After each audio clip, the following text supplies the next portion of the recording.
अधश्चोर्ध्वं प्रसुतास्तस्य शाखा गुणप्रवृद्धा विषयप्रवाळः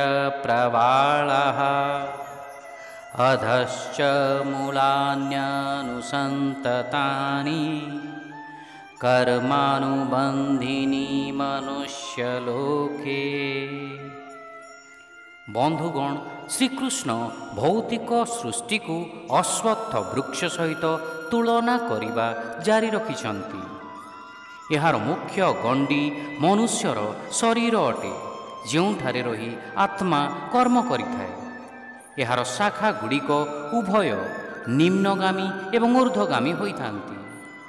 जीव जदि पाप कर्म करे तार पुनर्जन्म पशु रूपरे किंबा ताठारु निम्न रूपरे होइथाए। एगुड़िक निम्नगामी शाखा। एवं जदि जीव धार्मिक कर्म करे से स्वर्ग लोकर देवता बा गंधर्व रूपरे जन्म निये। एगुड़िक ऊर्ध्वगामी शाखा अटंती।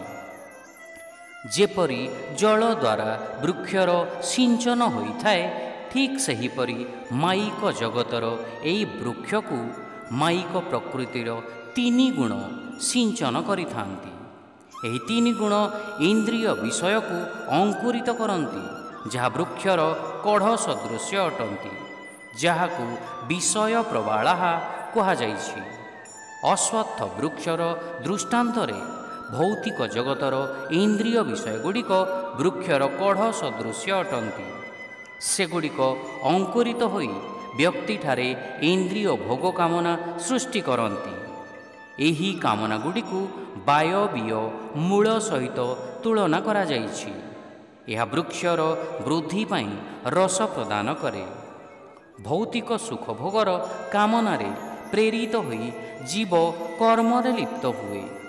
कामना को पूर्ण करने को जाई जो कर्म करा जाए ताहा पुणी सही कामना को वृद्धि करे। एवं एहीपरि भावरे वृक्षर वायवीय मूल गुड़िक प्रसारित होई अंतहीन भावे वृद्धि पाए एवं ताहा जीव को पुणी भौतिक चेतनारे छंदी दिए। शिक्षा वृक्षर शाखा गुड़िक उपरकू एवं तलकू विस्तृत होइछि। तीन गुण द्वारा ताहार प्रतिपोषण हेउछि एवं इंद्रियर विषय गुड़िक यार कोमल अंकुर सदृश्य अटंती। एही कोमल मूल निम्न दिगकू प्रसारित होई मनुष्य स्वरूपरे कर्मर प्रवाह सृष्टि करुछि। निम्न देशरे यार मूल सबु शाखायुक्त होई संसाररे मनुष्यर कर्म बंधन सृष्टि करे।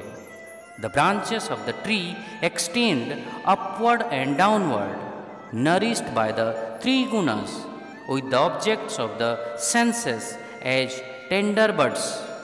The roots of the tree hang downward, causing the flow of karma in the human form. Below its root branch out, causing actions in the world of humans.